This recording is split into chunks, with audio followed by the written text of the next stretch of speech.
अब इस वीडियो में देखेंगे कि जब प्रियंगु मंजरी मल्लिका के घर आती है तो वह मल्लिका कहती है, प्रियंगु मंजरी से मल्लिका कहती है कि आप बैठिए ना।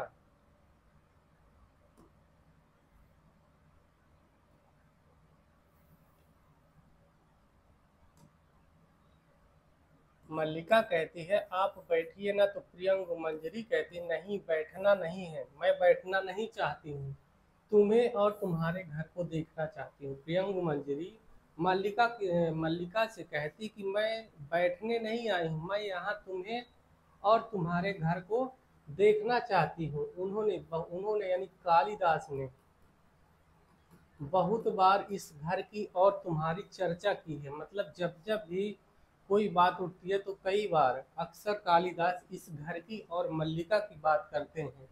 जिन दिनों मेघदूत लिख रहे थे, प्रियंगु मंजरी कहती है कि जिन दिनों कालिदास मेघदूत लिख रहे थे उन दिनों प्रायः यहाँ का स्मरण किया करते थे। फिर कहती है दृष्टि चारों ओर घूमकर फिर मल्लिका के चेहरे पर स्थिर हो जाती है। फिर कहती है, प्रियंगु मंजरी कहती कि आज इस भूमि का आकर्षण यानी इस भूमि का आकर्षण ही हमें यहाँ लेकर आया है, अन्यथा दूसरे मार्ग से जाने में हमें अधिक सुविधा थी। प्रियंगु मंजरी कहती है कि इस जमीन का इस भूमि का आने पर मजबूर कर दिया है, नहीं तो अगर हम कश्मीर किसी दूसरे मार्ग से जाते तो हमें ज़्यादा सुविधा होती। फिर मल्लिका कहती कि मैं समझ नहीं पा रही हूँ किस रूप में आपका आतिथ्य करूँ। आप आसन ले तो मैं आपके लिए कुछ खाने पीने के लिए लाऊं। मल्लिका प्रियंगु मंजरी से कहती है कि मैं समझ नहीं पा रही हूँ कि किस रूप से आपका आतिथ्य करूं, क्योंकि आप तो राजलक्ष्मी हैं, राजघराने से हैं, महारानी हैं, और मैं एक साधारण सी गांव की महिला हूँ, औरत हूँ। तो कहती है कि मैं समझ नहीं पा रही हूँ कि मैं किस प्रकार से आपका आतिथ्य यानी स्वागत करूं। आप आसन ले ले तो मैं आपके लिए कुछ व्यवस्था करूं। तो प्रियंगु मंजरी कहती है, आतिथ्य की बात मत सोचो, मैं यहाँ तुम्हारे अतिथि के रूप में नहीं आई हूँ, संभव था ये भी ना आते, परंतु मैं ही विशेष रूप से आग्रह करके इन्हें अपने साथ लाई हूँ। वो यहाँ नहीं आने चाहते थे, इस ओर से नहीं आना चाहते थे, लेकिन प्रियंगु मंजरी के बार बार कहने पर, उसके आग्रह करने पर कालिदास कश्मीर जब जाते हैं तो इधर से होकर जाते हैं, इस ग्राम प्रांत से होकर जाते हैं। मैं स्वयं एक बार इस प्रदेश को देखना चाहती थी। प्रियंगु मंजरी कहती है कि मैं स्वयं भी एक बार इस प्रदेश को देखना चाहती थी जहाँ से कालिदास जैसा महान कवि जन्म लेता है। तो गले से हल्का विदग्धतापूर्ण उसके स्वर भी निकलता है। इसके अतिरिक्त एक और भी कारण था, चाहती थी कि इस प्रदेश का कुछ वातावरण अपने साथ ले जाए। प्रियंगु मंजरी कहती थी कि इसके साथ एक और भी कारण था यहाँ आने का, कि मैं यहाँ से इस ग्राम प्रदेश से, इस ग्राम क्षेत्र से कुछ यहाँ का वातावरण लेकर जा सकूँ, क्योंकि कालिदास का मन वहाँ पर नहीं लगता है। उज्जैनी में भी नहीं लगता था, और संभवतः कश्मीर जा रहे हैं तो वहाँ भी राज्य करेंगे तो वहाँ भी इनका मन नहीं लगेगा। तो मैं सोचती थी कि यहाँ का वातावरण भी अपने साथ लेकर जाऊं, जिससे कालिदास का मन लगा रहे और वो इधर इधर ना भटके। फिर मल्लिका कहती है, इस प्रदेश का वातावरण वो कैसे ले जाएंगे।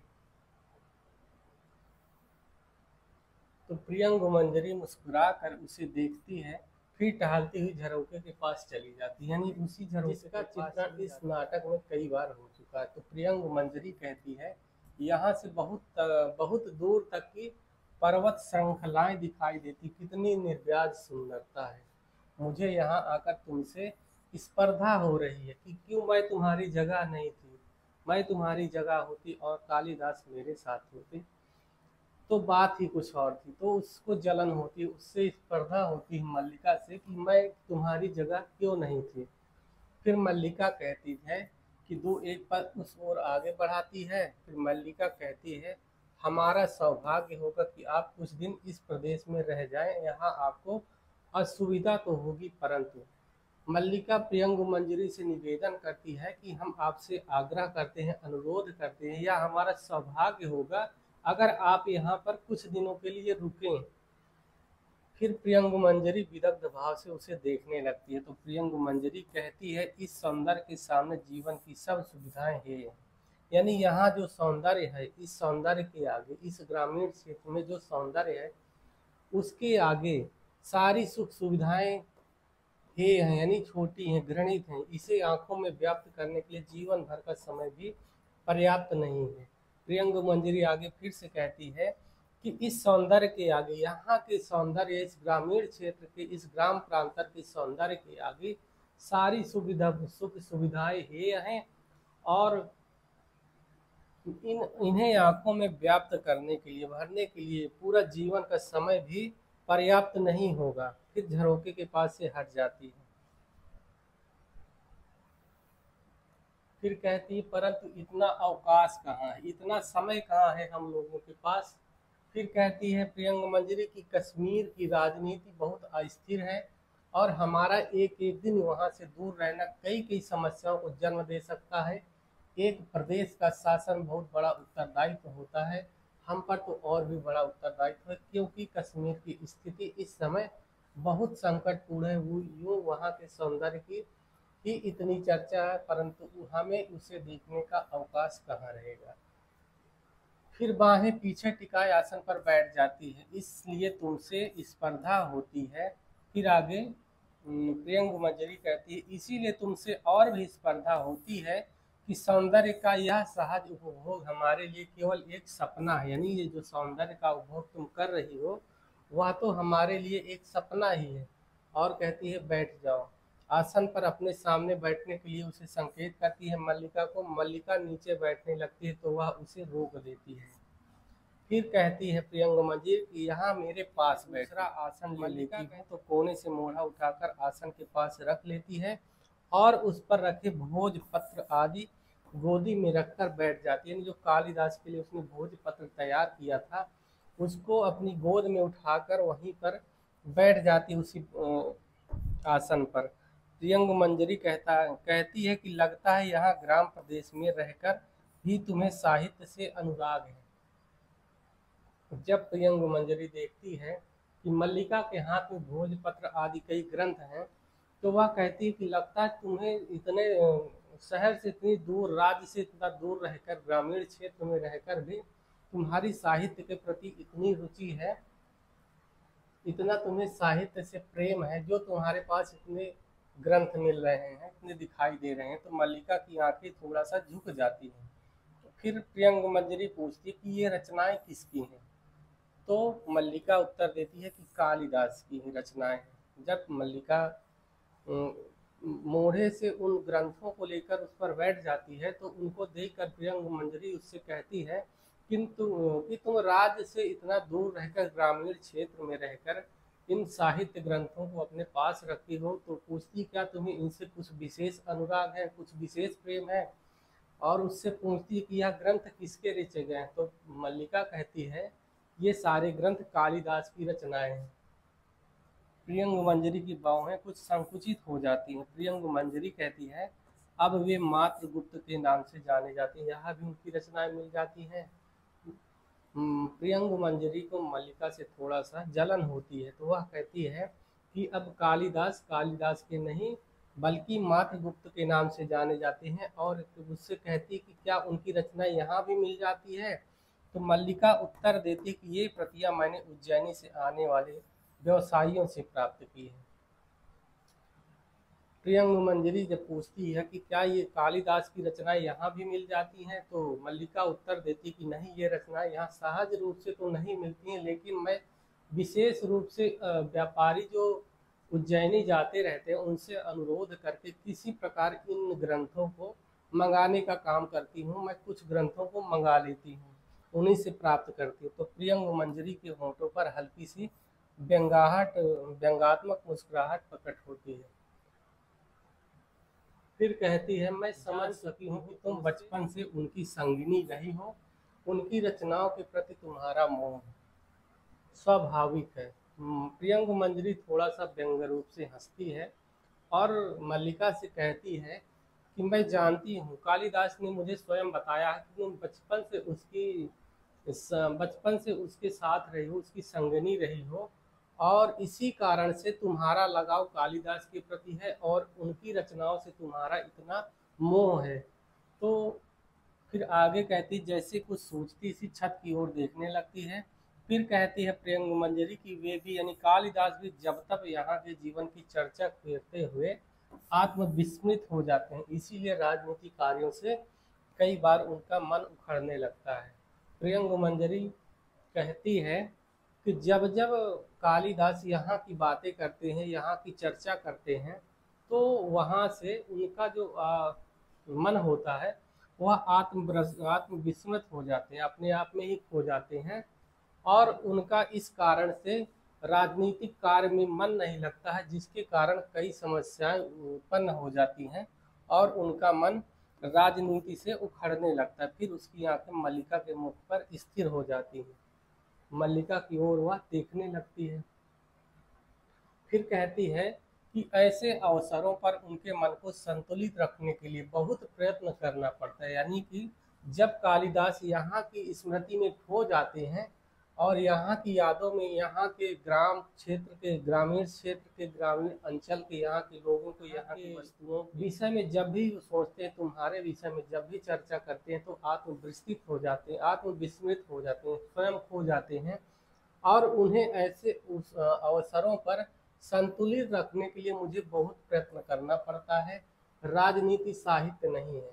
और आगे कहती है कि राजनीति जो साहित्य नहीं है, कालिदास राजनीति में आ गए हैं, तो राजनीति साहित्य नहीं है, उनमें उसमें एक एक क्षण का महत्व होता है, यानी साहित्य में भले एक एक क्षण का महत्व ना हो, लेकिन कहती कि राजनीति साहित्य नहीं है और उसमें एक एक क्षण का महत्व होता है।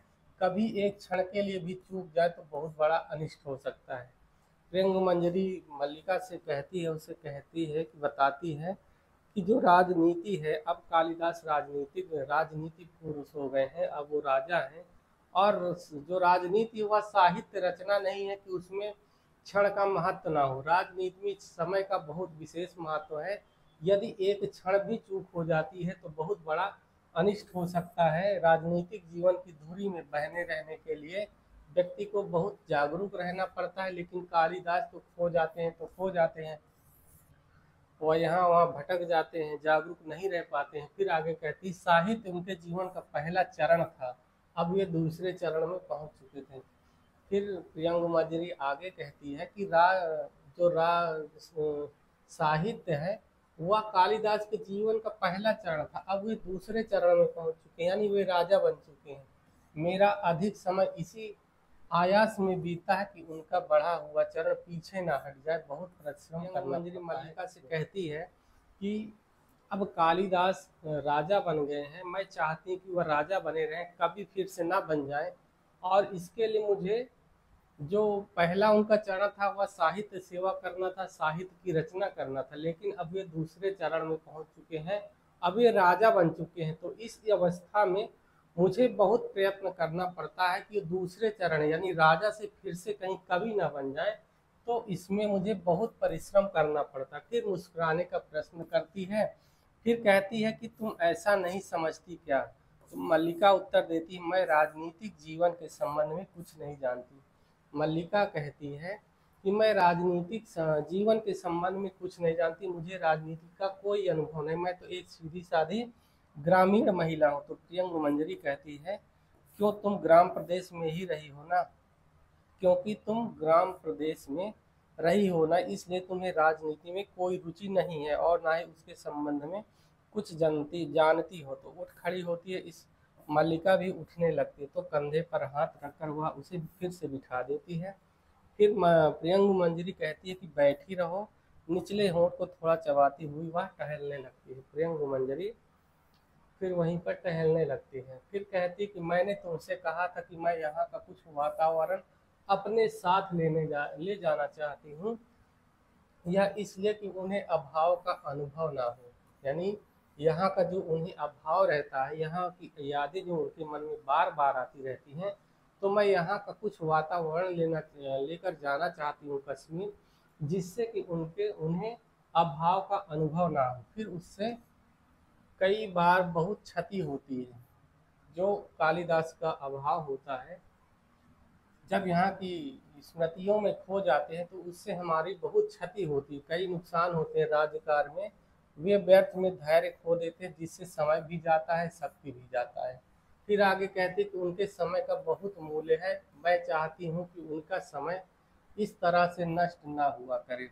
फिर मल्लिका के सामने आकर रुक जाती है और कहती है, इसीलिए मैं यहाँ से कुछ अपने साथ ले जा रही हूँ, कुछ हिरण शावक ले जाऊंगी, जिनका हम अपने उद्यान में पालन पोषण करेंगे। प्रियंगु मंजरी कहती है कि राजनीति मन लगा रहे, उससे उनका मन उखड़े ना, और यहाँ की स्मृतियों में वे ना खो जाएं बार बार। इसलिए मैं चाहती हूँ कि यहाँ का कुछ वातावरण अपने साथ ले जाऊं, और जिनमें से क्या क्या रहेंगे, कुछ हिरण शावक ले जाएंगे हम लोग यहाँ से, जिनको हम अपने उद्यान में पालेंगे, यानी अपने राजकीय उद्यान में पालेंगे। यहाँ की कुछ औषधियाँ उद्यान के क्रीड़ा शैल पर तथा आसपास के प्रदेश में लगवा दी जाएंगी। यहाँ जो औषधियाँ पाई जाती हैं, जिनका चित्रण कालिदास ने किया है, जिनकी स्मृतियों में खो जाती हैं, उनको भी ले जाएंगे और अपने क्रीड़ा शैल तथा आसपास के प्रदेश में लगवा दी जाएंगी। हम यहाँ से कुछ घरों का भी वहाँ निर्माण करेंगे।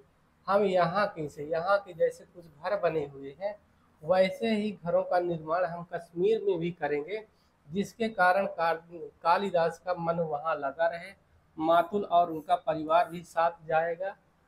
यहाँ से कुछ अनाथ बच्चों को भी वहाँ ले जाकर हम शिक्षा देंगे। मैं समझती हूँ कि इससे अंतर पड़ेगा। प्रियंगु मंजरी कहती है, मल्लिका से कहती है कि हम यहाँ का वातावरण अपने साथ ले जाएंगे, जिससे कालिदास का वहाँ पर कश्मीर पर मन लगा रहे। वह यहाँ की इस ग्राम प्रदेश की स्मृतियों में अपना समय व्यतीत ना करें, और यहाँ की स्मृतियों में जो खो जाते हैं, जिससे हमें उनके समय का काफ़ी नुकसान होता है। जो समय बहुत मूल्यवान होता है, उसका काफ़ी नुकसान होता है। तो इसलिए हम इस प्रदेश की कुछ औषधियों को, हिरण शावकों को, और यहाँ के कुछ घरों, यहाँ जैसे घर बने हुए हैं उसी तरह के घरों का निर्माण भी वहाँ करेंगे, और साथ ही साथ यहाँ से कुछ अनाथ बच्चों को लेकर जाएंगे, जिनकी शिक्षा दीक्षा हम वहाँ उनकी व्यवस्था कर देंगे। हमें लगता है कि ऐसा करने से कालिदास का मन वहाँ पर लगा रहेगा और यहाँ की स्मृतियों में वे नहीं लौटेंगे। फिर टहलती हुई प्रकोष्ठ के दूसरे भाग में चली जाती है। फिर प्रियंग मंजरी कहती है कि देख रहे हैं तुम्हारा घर बहुत जर्जर स्थिति में है। प्रियंग मंजरी मल्लिका के घर का निरीक्षण करती है और जिस प्रकोष्ठ में बैठी रहती है उससे दूसरे प्रकोष्ठ में जाती है, और वहाँ की जर्जर अवस्था को देखकर कहती है कि मैं देख रही हूँ कि तुम्हारा घर बहुत जर्जर स्थिति है, इसका परिसंस्कार आवश्यक है। चाहो तो मैं इस कार्य के लिए आदेश दे जाऊँ। उज्जैनी के दो कुशल सभा पर स्थापित स्थपति हमारे साथ आए हैं, क्यों? फिर प्रियंगु मंजरी मल्लिका से कहती, तुम्हारा जो घर है, कहो तो इसकी मरम्मत के लिए, इसका निर्माण के लिए हम जो हमारे साथ जो कुशल कारीगर हैं दो, उसको हम यहाँ छोड़ कर जाते हैं और वह तुम्हारा घर का निर्माण कर देंगे, फिर से परिसंस्कार कर देंगे। फिर मल्लिका उठकर उसकी ओर आती है और कहती है कि आप बहुत उदार हैं। प्रियंग मंजरी से मल्लिका कहती कि आप बहुत उदार हैं, परंतु हमें ऐसे ही घर में रहने का अभ्यास है। मल्लिका कहती है, आप जरूर हमारे प्रति उदार हैं, लेकिन हमें तो ऐसे ही घरों में रहने का अभ्यास है, इसलिए असुविधा नहीं होती है हम लोगों को। तो प्रियंग मंजरी कहती, फिर भी मैं चाहूँगी कि इस घर का परिसंस्कार हो जाए। उनके जीवन के आरंभिक वर्षों का इस घर के साथ भी संबंध रहा है। प्रियंगु मंजरी कहती है कि तुम तो नहीं चाहती हो कि इस घर का मतलब पुनर्निर्माण हो, इस घर की फिर से मरम्मत हो, लेकिन मैं चाहती हूँ कि इस घर का परिसंस्कार हो, क्योंकि इस घर से कालिदास के बचपन की स्मृतियाँ जुड़ी हुई हैं, और उनके बचपन का अधिकांश समय जो है इसी घर के साथ उनका संबंध रहा, यहीं पर बीता है। फिर कहती है कि मातुल के घर के स्थान पर मैंने नए भवन के निर्माण का आदेश दे दिया है। स्थपतियों से कहा है कि उज्जैनी से लक्षण शिलाएं लाकर कार्य आरंभ कर दे। खेद है कि कार्य के निरीक्षण के लिए मैं स्वयं यहाँ नहीं रह पाऊंगी, कल ही हमें आगे की यात्रा कर देनी है, आरंभ कर देनी है। तुम भी हमारे साथ क्यों नहीं चलती हो?